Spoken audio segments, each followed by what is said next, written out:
People right now, maybe listen to this shit, they'll be motivated to go run. If it's cold somewhere where they're at, a lot of motherfuckers will shut that door, go back inside. That's motivation. It comes and go as how you feel.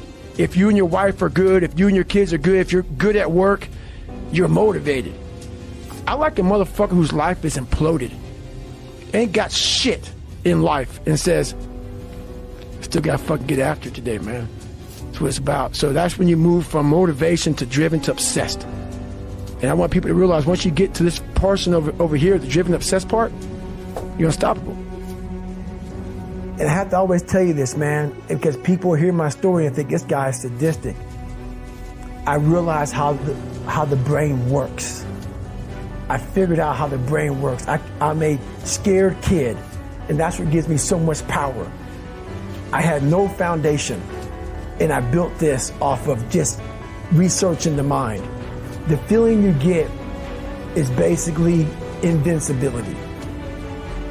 You realize that you can't do it all the time.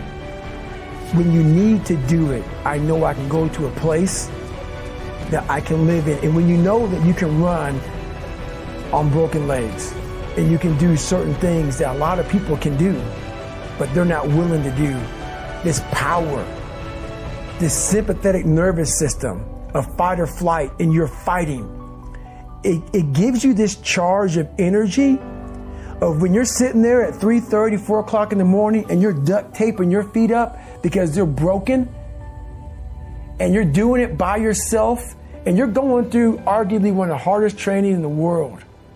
And these guys, most of them are healthy, and you're going through it broken, and you're already at a disadvantage, but you're still there. You can feed into that and tap into that for a lot of power. But if you look at it, well, I'm broken, man. I'm not gonna make it. But if you look at it as, man, I'm broken and I'm still here. And I'm fighting, and I'm gonna find a way to get through this, because I have no other place to go. It gives you a lot of power. I thought it would, but what happens is, not just in SEAL training, but in life in general, when things start to suck really, really bad, my brain and a lot of people's brain, your brain says, we gotta get the fuck out of here. This is miserable. So anger goes away a lot of times when you're suffering, because your brain just says, we gotta run, we gotta go. So that anger is not popping up saying, oh, I wanna show them, I wanna show those people. No, there has to be a much deeper, and when I say deeper, it has to be down to mineral soil. It has to be down to that nice mineral soil where nothing can burn. You can't burn dirt. So it has to be down that low, that literally is something in you that's at the core of your soul. But you don't find it unless you spend a lot of time with what you want to be in life. I can't give that to you. Right. You can't give it to somebody. When you find your true passion in life, and my passion for me was like, oh, I want to be, I didn't give a fuck about Navy SEALs, Army, I don't give a shit. I want to serve my country.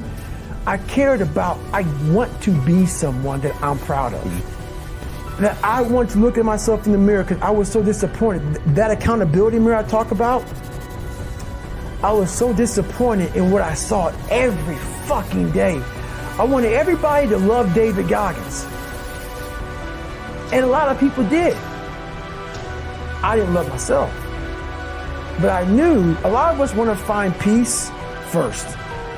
So people say, man, you always talk about this suffering and pain and shit. I'm at peace right now because I went through that. You don't find peace first. If you do, Merry Christmas. More power to you. More power to you. I found peace on the opposite end of finding myself. And no one really finds themselves without going through trials, tribulations, suffering, accountability. And accountability is suffering. Being accountable every fucking day for doing right for yourself, for the people next to you, it's miserable. It's hard. That is suffering in disguise, right? Suffering. It's miserable. Once you make about $60,000 a year for your family, but let's say for you personally, additional income has zero impact on your quality of life.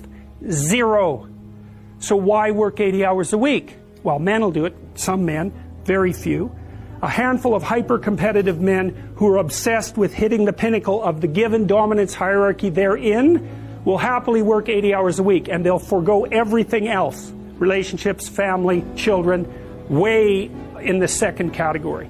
And so those men are often very difficult to live with too, because they're so obsessed with their career. It's hard to have a relationship with them. And maybe they don't have much of a relationship with their kids, but they're damn good at what they do. And part of that is they're smart and disciplined, and they'll work non-stop all the time. It's like an obsession. And that's the sort of people who run things. Those are the people who run things. If you concentrate solely on your career, you can get a long way in your career. And I would say that that's a strategy that a minority of men preferentially do. That's all they do. They work like 70, 80 hours a week. They go flat out on their career. They're staking everything on the small probability of exceptional status in a narrow domain. But it's hard on them. They don't have a life. It's very difficult for them to have a family. They don't know how to take any leisure activity. Like, they get very one-dimensional. Now, it may be that unidimensionality is the price you have to pay to be exceptional at one thing, right? Because if you're going to be something like a genius-level mathematician, and you want to do that or a scientist, say, it's like you're in your lab all the time, you're working 70 hours a week or 80 hours a week, you're smart, you're dedicated, you're unidimensional, and that's how you get to beat all the other people who are doing that. It's the only way. But the problem is you don't get a life. Now, if you love being a scientist and you have that kind of focus of mind, well, first of all, you're a rare person, and second, you're going to pay for it. But fine, more power to you. But it's a risky business to do that. You sacrifice a lot for it. And I would say most often, if you're speaking about having a healthy life, that isn't what you do. You spread yourself out more. So, you have a family. You have some things that you do outside of work that are meaningful to you and useful. You have a network of friends. Those 3 things alone, or 4 things alone, are plenty to keep you well oriented. And then if one of those things collapses, everything doesn't go. Now, the price you pay for that is the more you strive to optimize that balance, the less likely you are to be fantastically successful at any single one of them. But you might have a very, if you consider your life as a whole, that might be a winning strategy.